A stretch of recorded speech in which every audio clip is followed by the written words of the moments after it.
After that, we'll just pass on everything else. We'll call this work session to order of May 24th. And would you call a roll, please? Haig. Yes. Briggs. Yes. Shepherd. Yes. Williams. Absent. Miller. Yes. First item on the agenda is council discussion, Public Works Department update. Mr. Slagle. Yes, this evening we have Public Works Director Kenzie Russell.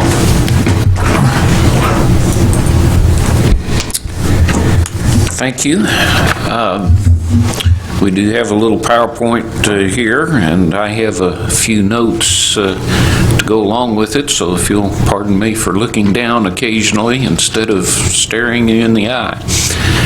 Some of you have heard this before, but it's something that we have identified as our vision for Public Works, and that's the idea that our challenge is to do the work so well that in 50 years from now nobody remembers us, unlike the bridge in Memphis, which I think was hitting 50, so those guys got by maybe by the skin of their teeth there.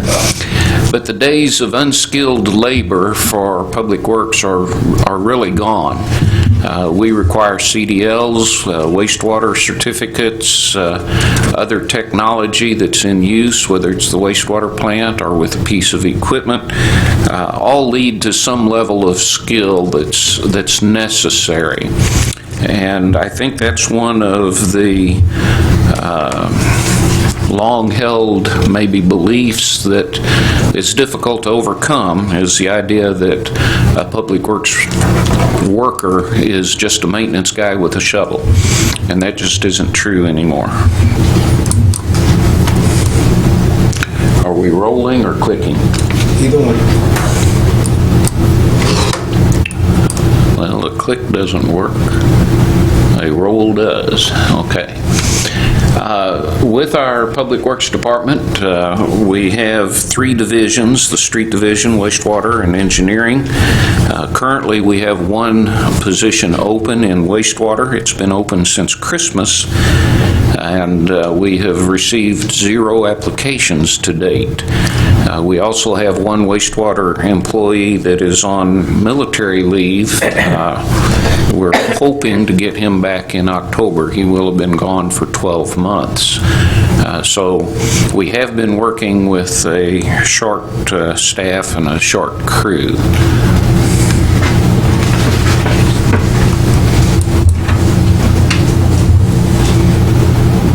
Patrick, we're not, there we go, maybe, there we go.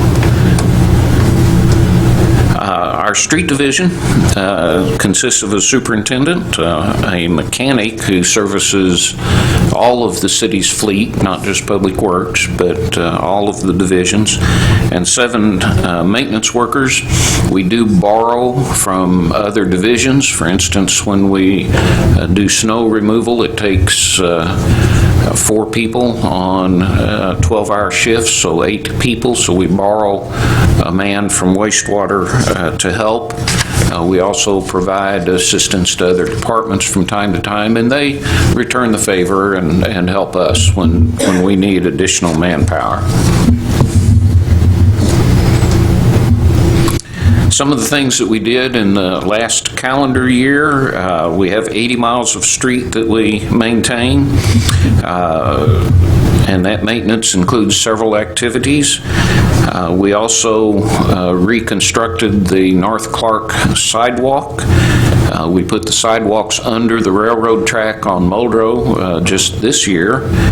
We have a planned box culvert replacement over on Hanley Street that, if it ever quits raining, we'll get started on as well. This is one of the things that I'm going to brag on our guys a bit. A few years ago, the council approved the purchase of an asphalt recycler. That has been very helpful to us in that when the asphalt plant is closed, we can continue to do hot mix patching, which is a more permanent patch with asphalt. If we do purchase hot mix, It's not wasted. Any that is left over can cool, but we can throw it back in the recycler, reheat it, and use it. So it has eliminated some of our asphalt waste. But beyond that, we have found a local agriculture product that we can use as a rejuvenator with that. It's called Jive. It comes from Poet, and that product reduces our cost of hot mix asphalt with the recycler. As you can see, that recycled mix costs us about $18.51 a ton, compared to hot mix cost of about $60 a ton from the plant. And a cold mix, which is what we still have to use some of in extremely cold or wet weather, of $135 a ton. So this has really turned out to be very cost effective, and I am pleased to note that the Missouri Municipal League has awarded this project their Members Innovation Award for this year. So we're certainly proud of that, in that we're saving the city dollars as well as being recognized by other communities around the state. Can I ask you a quick question? Sure. When it comes to the state highways that run through Mexico, do they ever use any of our stuff to fix their roads and repay us or anything like, or do they just do that with whatever they use? I think the most direct answer to that question is no. However, we do share some services from time to time, in that we will sometimes assist them with some milling. They'll do the traffic control for it, or vice versa. We may do some sweeping and they will paint some stripes for us, something of that nature. There's been a little bit of trading back and forth, and in emergency situations, they've helped provide trucks. We've provided a front loader from time to time to help clear debris. So it's been primarily shared services more so than material. Sure. What is Jive? Jive is a byproduct from the ethanol. It's corn-based. I can't tell you everything in it because I don't know, but we've got a tote of it out at maintenance. It takes about a quart to 1 ton of asphalt for recycling, and it replaces some of the volatile compounds in the asphalt. It's a solvent. Yes, it's a solvent and a volatile replacement. We have had a very good performance. If you're out on Curtis Street, we've made patches there at the driveways in front of Hawthorne School and up at Curtis and Kentucky. Curtis and Kentucky, that patch has been in through 2 winters now with snow plowing, and it shows no signs of deterioration. So that's one of the advantages of being able to make a permanent patch rather than just using cold patch.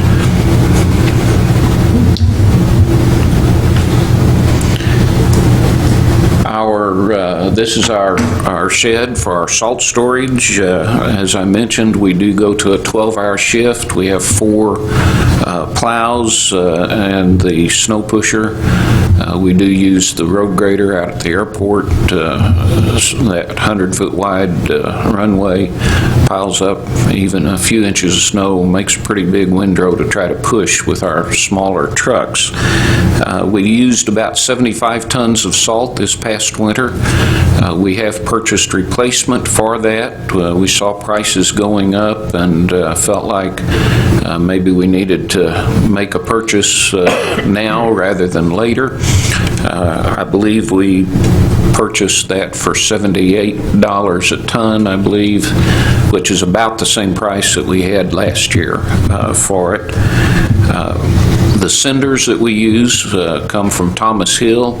They're bottom boiler slag, essentially a silicon sand, if you will, just black in color.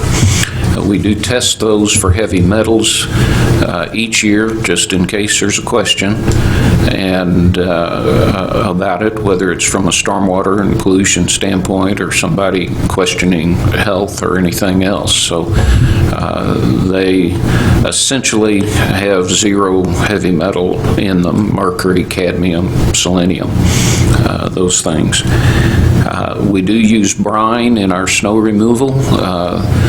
That makes up for about 40% less salt usage than would otherwise be necessary. Most departments, agencies from MoDOT on down are using brine these days, I think. Our goal, as you see here, is to make our streets traversable. Our equipment is just not big enough and heavy enough to cut all the way down to bare pavement like the MoDOT trucks do. So we are focused more on being able to travel on the streets, even though there may be snow or ice there.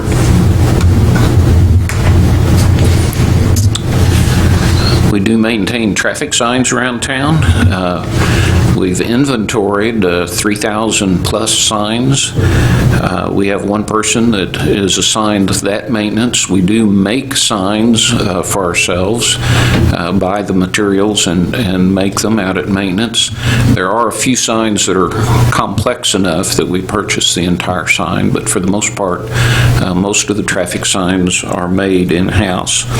MUTCD does have requirements for reflectivity and for maintenance, so we have been going through the regulatory signs, that is the ones that the council approves on our traffic schedules, and working on updating and replacing those currently. We have 9 school zones that we keep painted and striped. 2020, we replaced 178 signs. So our paint machine, if you haven't seen that, is a walk-behind machine, which is one reason that we don't do a lot of longitudinal striping. What you see on the screen there, by the way, is our inventory on the GIS. So we can go to the GIS and see what signs are located where.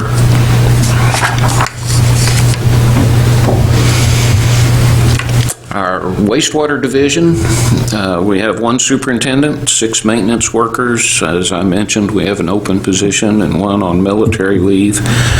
It's a 6 million gallon day treatment plant and 15 pump stations that we maintain, 98 miles of pipe, and 1,917 manholes. We have a CMOM, that is a capacity management operations and maintenance plan that is in place, DNR requires. That is on a 7-year cycle of cleaning that 98 miles of pipe. We had 219 sewer calls in 2020 that we responded to. We actually cleaned 10.9, almost 11 miles of pipe. We had 2,707 dig right requests. We have to mark the sanitary sewer for those requests. We do 34 different reports each year to DNR under our permit. Our current permit will expire in December of this year. We are working on the reapplication process, which is due in June next month.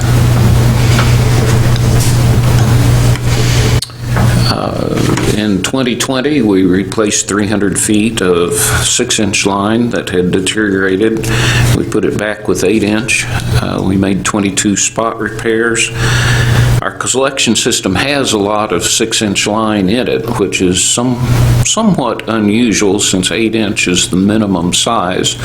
Most of that historically appears to have come about when the city was constructing trunk sewers throughout the town back in the 20s, 30s, 40s, and at that time people wanted to be on the sanitary sewer, and so permission was given for them to construct a private line, maybe as long as 2 blocks to connect to the city's trunk.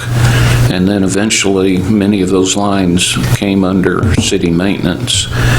So we're dealing with a lot of that in terms not just age but size of lines.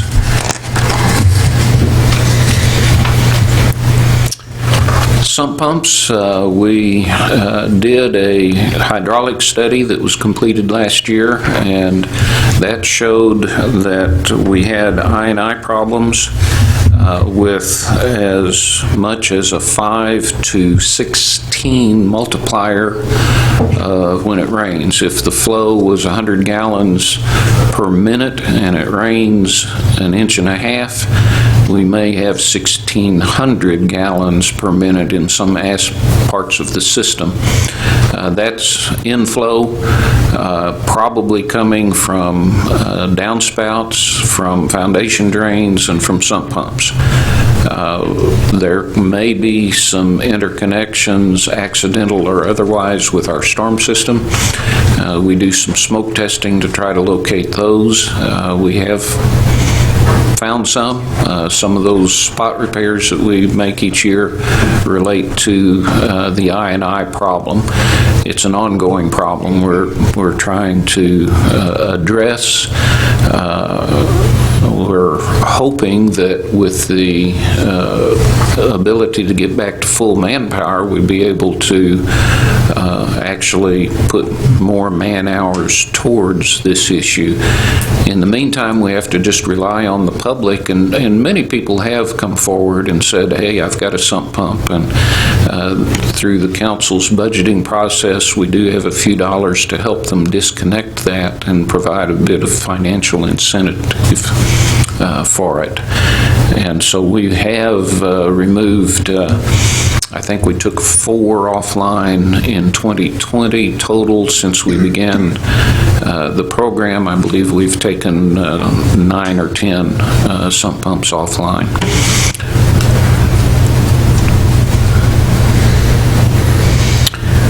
Again, with part of the maintenance, both for age of lines as well as for I&I, we've done annual cast-in-place pipe work. This year, we'll have over a mile, 7,000 plus feet, plus 15 manholes that we'll be rehabbing and working. The map here shows most of those locations of where that work will be occurring throughout town. The town branch sewer shed, which essentially follows the watershed of the town branch, is our most problematic area. It's also the oldest part of the system.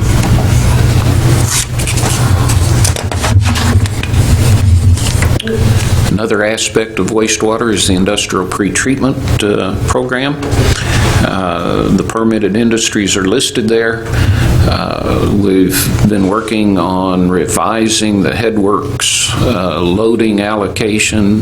Basically, that says how much of each component can the treatment plant take out, how much is allocated to domestic flow, and then how much of the pie can go back to each of the various industries. There is an interesting one up there, the dentist's amalgam rule. That is a one-time report that the dentists have to make, and we have to keep the record. I'm not sure what DNR will ever do with it. There's no further testing or anything necessary. I don't think most dentists even use amalgam anymore.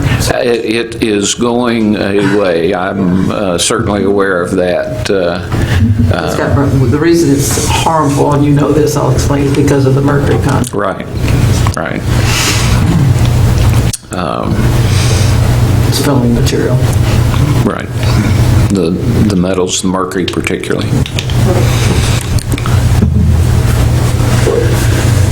I'd already mentioned the wastewater discharge permit that expires. Current permit does require in-stream monitoring, so we're monitoring the river both upstream and downstream of where our wastewater discharge goes in for nutrients. Then I anticipate that with the new permit, we will have nutrient requirements. It may remain monitoring for a period of time, but will eventually convert into something we have to test for and report on. And hopefully our plant can remove what they put into our permit. We do have some interesting limits on cyanide and ammonia. Cyanide detection limits are 10 parts per billion currently. Our permit went from 5 to 4 parts per billion, which we can't even test for. So we do have some interesting challenges, and it's not just in Mexico, that's across the board. Why EPA and DNR is providing limits that are beyond laboratory detection, I have no clue. But that's the regulation, and that's the conundrum for us. We ran into somewhat of a similar problem a few years ago with copper.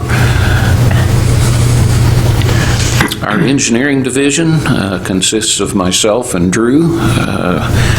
We cover a number of different things, including the Stormwater program, the MS4 program, which is a regulated program permitted from DNR, our capital improvements, floodplain management, right-of-way permitting, a number of other things there.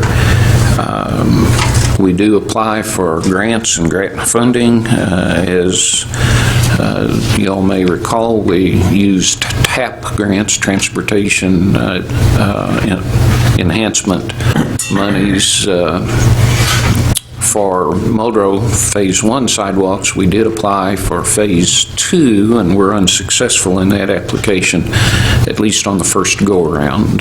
We'll continue to monitor that program and try to take advantage of it when it rolls around, the application opens up again.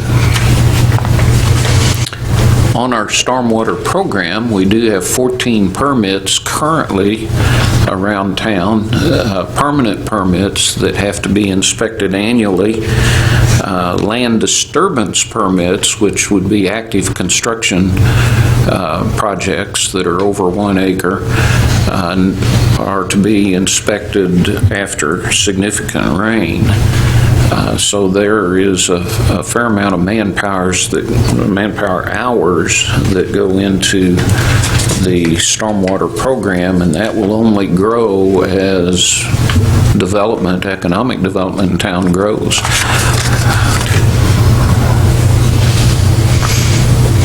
We did use the TEEP program, Transportation Engineering Assistance Program, to look at the one-way streets downtown. And that was initiated because studies have shown that two-way streets do enhance economic growth, and we, of course, want to try to keep a viable downtown area economically for the community. There were a number of options that came out of that study. One was just to do nothing. Another was to look at the couples. Usually one-way streets are done in pairs, with one going one direction and one going the other direction. In the case of Washington and Jefferson on the north side here, that's not true, and so one suggestion would be to either make Jefferson a two-way street or make Washington a one-way street in the blocks from Monroe to Love. The challenge with any of the options, and they also discussed making all of the streets two-way. But the challenge really goes back to parking and to offset intersections. It doesn't really show well in this photo because of the size, but almost all the intersections around the square are not squared up to each other. They're offset. And so changing the traffic pattern there becomes a challenge with signage and with parking, particularly at the corners. Geometrically, Monroe Street between Cole and Jefferson is too narrow for two-way traffic unless you take parking off one side. And so our feeling from a staff standpoint, and I have requested some feedback from the Village Square Association, have not received anything yet from them, but our feeling was that the best thing to do would be just to leave well enough alone. But we now have at least information that would let us move forward if we chose to. Kinsey? Yeah. That block of Jefferson north of the square, I can tell you from experience that I bet you have 10 people on Saturday go backwards on there. I mean, that doesn't I've work seen well. them, yeah. Yeah. Lots and lots and lots of people. And one option would be, like, say, to make that two-way, just like Washington Street is. We'd have a little challenge with signage, but that would be an option. I'm not saying that's what to do or not. I'm just saying it is flagrantly misused. Yes. Some people that get Yes. really confused by that. The other thing, we have had the little portable sign that sits at the intersection of Washington and Monroe disappear on us. We've ordered a replacement, but it's entirely possible that another sign of that nature to use there on Jefferson might be helpful with that particular problem.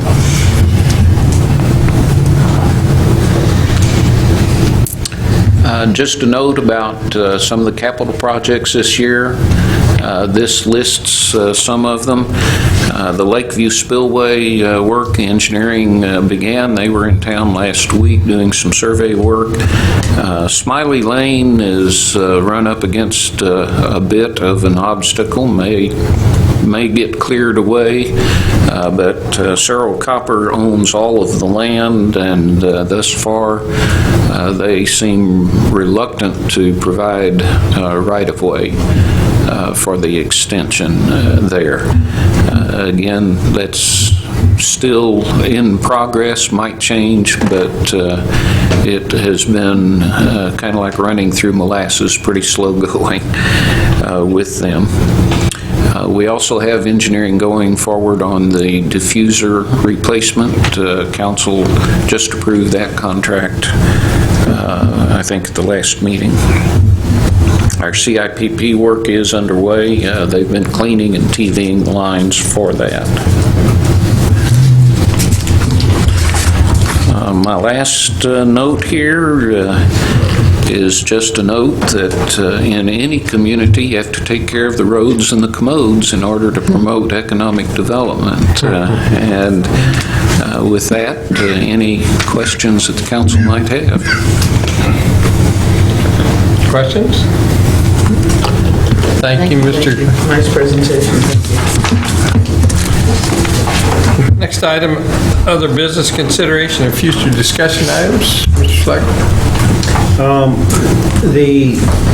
First of all, does council have anything that we haven't brought up to you that we've talked about? But I think we've got everything, at least my checklist has been cleared unless I missed something. So if there's any items, please let me know that you wish to bring up.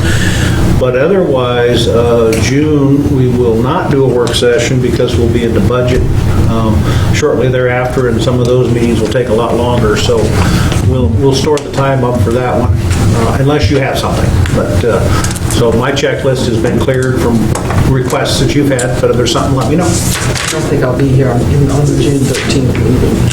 Be out of town. So So that's all I have, you. If nothing else, I need a motion to adjourn into regular session. So moved. Hay, Yes. Briggs, Yes. Shivers. Yes. Miller. Yes. Okay, we're now in regular session, and would you call roll for regular session, please? Miller. Yes. Hay, Yes. Shivers. Yes. Briggs. Yes. First item is the approval of minutes of May 10th, regular session. I move to approve the minutes for May 10th, 2021. Miller. Yes. Hay, Yes. Shivers. Yes. Briggs. Yes.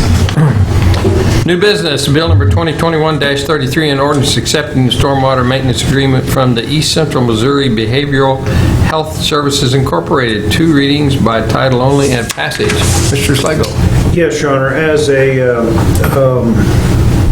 regulated community, we do, from time to time, obviously, have to ensure proper operation and maintenance of stormwater facilities, and those that have been put in. And as you know, we've been going through a process of getting those all recorded. And so we have some additional ones here this evening. And to cover this topic this evening, Drew Williford, the Assistant City Engineer. Good evening, council. This is round 3 of 4, just so you're aware. We're almost at the end of catching up on some of these items, but before you is 4 stormwater maintenance agreements that are part of the MS4 permit, and those include the Hope Center, McMillan, the middle school, and Presser Hall.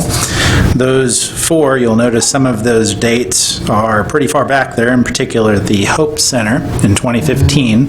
This all was brought about by a procedural change for the staff to begin passing these things through ordinances, and it streamlines the process, so we're running through these even though they may date back a number of years, just so we have all of these on record, and is more of a paper trail process at this point. So if you have any questions, I'd be happy to answer them.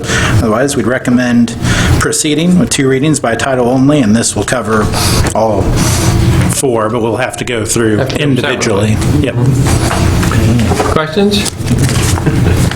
If not, pleasure of the board. I move for first reading bill number 2021-33. Second. Miller. Yes. Hay, Yes. Shivers. Yes. Briggs. Yes. Bill number 2021-33, an ordinance accepting the stormwater maintenance agreement from the East Central Missouri Behavioral Health Services Incorporated. I move for the second reading of bill number 2021-33. Second. Miller. Yes. Hay, Yes. Shivers. Yes. Briggs. Yes. Bill number 2021-33, an ordinance accepting the stormwater maintenance agreement from the East Central Missouri Behavioral Health Services Incorporated. I move for passage of bill number 2021-33. Second. Miller. Yes. Hay, Yes. Shivers. Yes. Briggs. Yes. Okay, item B, bill number 2021-34, an ordinance accepting a stormwater maintenance agreement from the Mexico School District 59 McMillan School. I move for bill number 2021-34 through first reading. Second. Miller. Yes. Hay, Yes. Shivers. Yes. Briggs. Yes.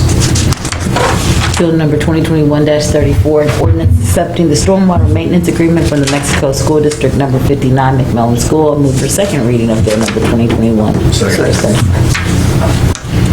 Miller. Yes. Hay. Yes. Shivers. Yes. Briggs. Yes. Bill Next. number 2021-34, an ordinance accepting the stormwater maintenance agreement for the Mexico School District number 59 McMillan School. I move for passage. Bill number 2021-34. Second. Miller. Yes. Hay. Yes. Shivers. Yes. Briggs. Yes. Okay, bill number 2021, an ordinance accepting stormwater maintenance agreement from the Mexico School District number 59 Mexico Middle School. I move for first reading bill number 2021-35. Second. Miller. Yes. Hay. Yes. Shivers. Yes. Briggs. Yes. Bill number 2021 do we reread it, right? Yeah. Bill number 2021-35, an ordinance accepting the stormwater maintenance agreement from the Mexico School District number 25 Mexico Middle School. I move for second reading bill number 2021-35. Second. Miller. Yes. Haig. Yes. Shivers. Yes. Briggs. Yes. Bill number 2021-35, an ordinance accepting the stormwater maintenance agreement from the Mexico School District number 59, Mexico Middle School. I move for passage. Second. Miller. Yes. Haig. Yes. Shivers. Yes. Briggs. Yes. Bill number 2021-36, an ordinance accepting the stormwater maintenance agreement from Presser Hall Restoration Society. I move for first reading bill number 2021-36. Second. Miller. Yes. Haig. Yes. Shivers. Yes. Briggs. Yes. Bill number 2021-36, an ordinance accepting the stormwater maintenance agreement from the Presser Hall Restoration Society. I move for second reading of bill number 2021-36. Second. Miller. Yes. Haig. Yes. Shivers. Yes. Briggs. Yes. Bill number 2021-36, an ordinance accepting the stormwater maintenance agreement from the Presser Hall Restoration Society. I move for passage of bill number 2021-36. Second. Miller. Yes. Haig. Yes. Shivers. Yes. Briggs. Yes.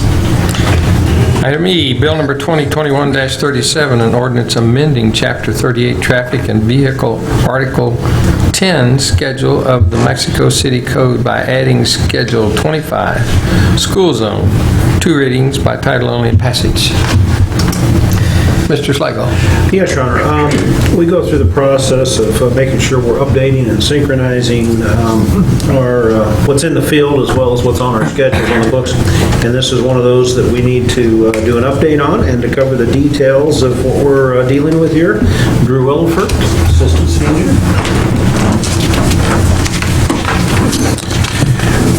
Council, this will actually update our schedules to create a new schedule itself. Most of our schedules are in place such that 1 through 24 exist. So this would create Schedule 25 called School Zones.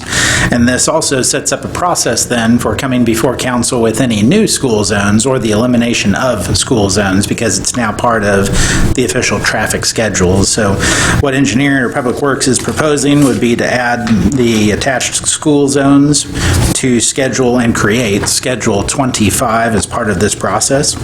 If you have any questions, what you see up on the screen actually is a correlation with what is on the ordinance, and those each are different items in the schedule. Each one of those numbers would represent its own subsection of the ordinance. So if you have any questions, feel free to let me know. Otherwise, we'd recommend proceeding 2 readings by title only and passage of attached ordinance. But these aren't changing any? No. They're the same as they were? In going through the traffic schedules, realize that what's out in the field is not on the paper, so we're going to try to do that. It's your all's pleasure. I move for first reading of bill number 2021-37. Second. Miller. Yes. Haig. Yes. Shivers. Yes. Briggs. Yes. Bill number 2021-37, an ordinance amending Chapter 38, Traffic and Vehicles, Article 10, Schedules of the Mexico City Code by adding Schedule 25, School Zones. I move for second reading of bill number 2021-37. Second. Miller. Yes. Haig. Yes. Shivers. Yes. Briggs. Yes. Bill number 2021-37, an ordinance amending Chapter 38, Traffic and Vehicles, Article 10, Schedules of the Mexico City Code by adding Schedule 25, School Zones. I move for passage of bill number 2021-37. Second. Miller. Yes. Haig. Yes. Shivers. Yes. Briggs. Yes. Okay, and item 10, new business, resolutions. Bill number 2021-38, a resolution authorizing the city manager to sign a task order with Plan B development for sanitary sewer line replacement on Grove Street. Mr. Schlegel. Yes, Your Honor, this is one of those lines that Kenzie had mentioned earlier that we've accepted years back, but it is not up to standards. We've been having issues with it, and it needs to be dealt with. And to cover the area that we're talking about, and what we're proposing is Kenzie Rupp.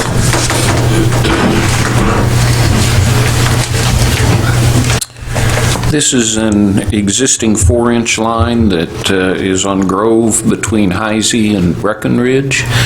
It clogs up regularly because the flow velocity just isn't there in a 4-inch line. The potential elevation grades from the two ends of the line are such that if we replace the line, we can do that with an 8-inch line and get sufficient flow velocity to be a cleaning velocity in the line and reduce maintenance, reduce blockages to the adjacent, or the possibility of blockages to the adjacent properties there.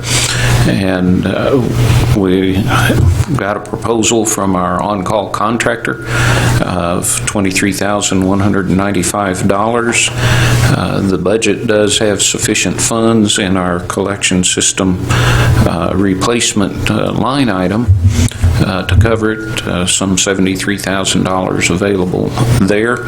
So we are requesting approval of the task order with our on-call contractor to do that replacement. Questions? A 4-inch to an 8-inch, that's a pretty big difference. Yes, and one block, there's only a few residences on it, but the issue there really is the small diameter doesn't allow for everything to flow through that needs to. How many different diameter pipes would we find underneath the streets in Mexico for the sewer? Everything from 4-inch to 30-inch. Actually, with our GIS now, Mr. Haig, if you want, we can do a query and tell you exactly how much footage of each size diameter. On the presentation, 6 inch is way too small, now we're at 4-inch, so I'm gonna just keep. But when it happened, originally when that a 4-inch pipe put in? I don't know when it was done. I don't really know exactly when the city accepted it, but I would assume that it would have happened about the time the houses were built along there. And again, I would guess the age of the houses are such that maybe in the 40s or 50s, maybe. Water usage was less at that time too, so that they may have thought that was a fair sized pipe, but not today's society. That's going to solve a lot of their problems, Yeah. Pleasure of the board. I move for a first reading of bill number 2021-38. Second.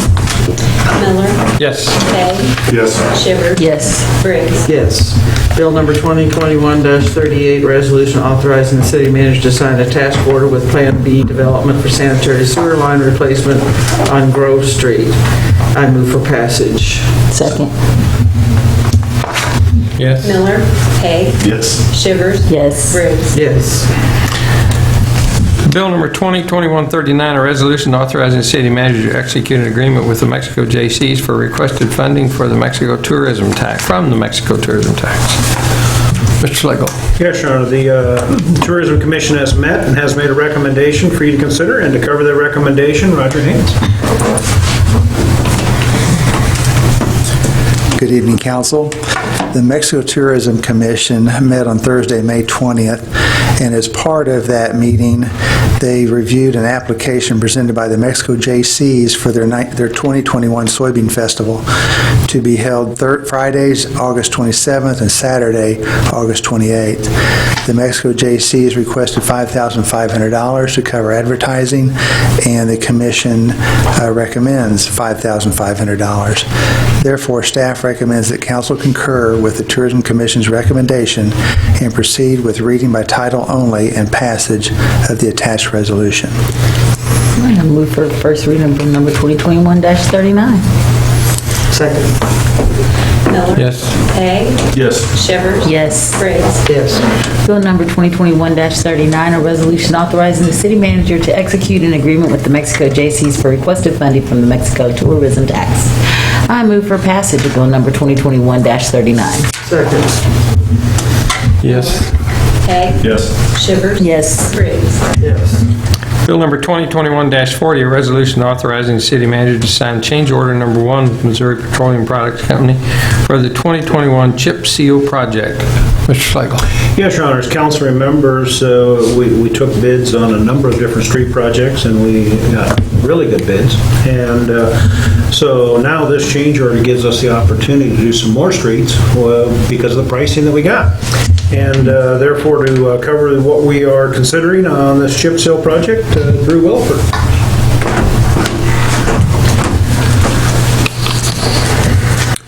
As Bruce mentioned, we were very fortunate this year through the cooperative bidding that we did to have some great pricing come in, and as part of that process, we've evaluated several alternatives and believe that the best course of action is to proceed in issuing further chip seal work. And so as part of this change order, it would authorize chip sealing on Morris Street between Monroe and Liberty. It would include the two legs north of the railroad tracks there. And I apologize, there we go. That's on the screen now, just to show the area that would be actually sealed. It would also include Littleby from, in essence, the north driveway of the larger facility here to the end of city limits, and would come to a total of $16,862.13. It's worth noting that we're also issuing a change order, which is far less than $10,000, more on the order of $3,500 or so, for the crack and joint seal project to go before this and seal those cracks and joints that are along both of these roads, so that at the end of the day, we'll have these sealed very well. And that should take us into the hopefully far future with this. We do have sufficient funding to proceed with this, so we would recommend that council proceed with reading by title only the attached resolution. If you have any questions, I'll be happy to answer them.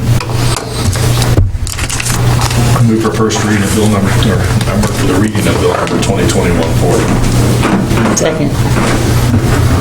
Miller, Yes. Hay, Yes. Shivers. Yes. Briggs. Yes.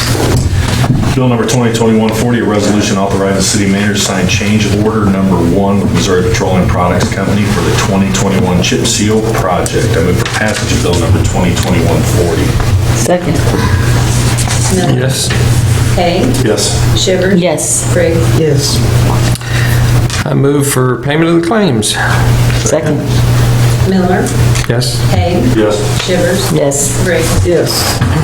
Item 12, council comments. We'll begin with Mr. Haig. Great job by our city staff at the pool. I really enjoyed the open house. It was really nice, and it was a warm day, so when you got splashed a little bit with the water, it felt good. I think that it'll be exciting for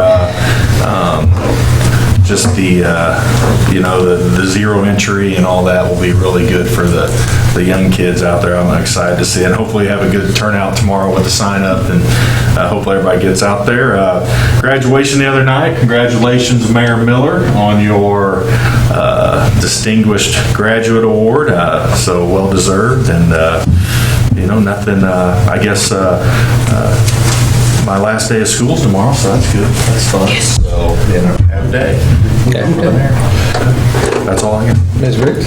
Well, congratulations to you, Thank you. Mayor. And that was a great thing we had at the pool the other night, the open house. It was well done, and everybody really was enjoying it and excited about having our new aqua center open. And I'm going to slip, as soon as it opens, I'm going to slip out there and see all those little kids. I challenged Dr. Shivers to go up and lift the bucket up on us, but she declined. Anyway, that's all. I didn't have my swimsuit on. Dr. Shivers?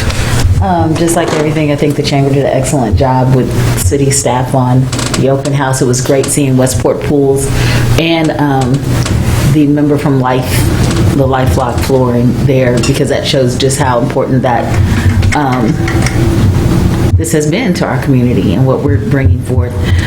Since then, I've also heard from some adults wondering, are we going to have any evenings, for the pool, at the pool, like late night swim or something, or 7 to 9 for adults or something like that?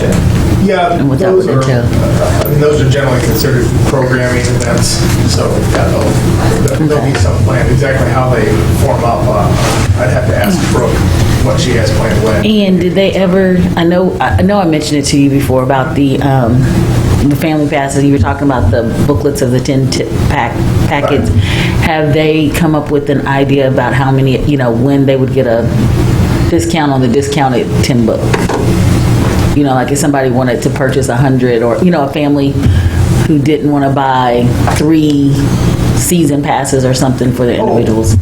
Yeah, so tomorrow night's event, you'll be able to buy 10 passes and season passes. I mean, the reason the season pass exists is we do have a few families that literally come every day. And, for them, on a 69-day season, that's about 65% discount off. The half a season pass ends up being around 40% discount off. And then the 10 pass, you get about 15% discount off. Right. So, as far as running that, like we've talked about running a special on the 10 passes at some point, we're going to have to kind of get our point of sale systems working, which we just got. Right, well, and of course they would have to buy multiple at one time, to get that. Yeah, it's really just the answer, I guess, is that, we're trying to eat off at one bag at a time right now.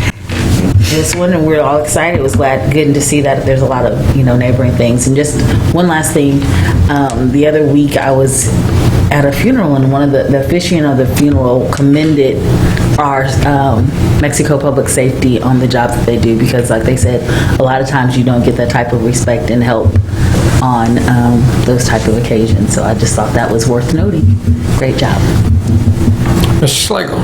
Yes, the city newsletter went out last week, so hope that contains a lot of good information, and hopefully that's well received, and that's all I have this evening. Well, the pool was great, and this idea of night swimming for adults, can that be with the lights off so I could come? Where am I sitting? It makes it pretty hard to lifeguard, but if they're old enough, we might not know the difference. Well, you might get more participation if it wasn't so lighted, for old people. Just a thought. Went up today, so there's probably some chance. And speaking of the pool and how anxious some people were to use it, I believe at our opening the other day, we had a member, he's sitting in the crowd here, had on his swimsuit, no shoes and socks, and was just begging to get in the pool. Mr. McIntosh back there in the corner. He was anxious. We had some people walking around, we thought were going to be in the pool. Yeah. It was 71-degree temperature in that water. So we do have people that are anxious to be there, yes. At this time, we'll take public comments. If you'd like to make a public comment, we ask you to come to the podium, state your name and address. Try to hold your comments to 3 minutes.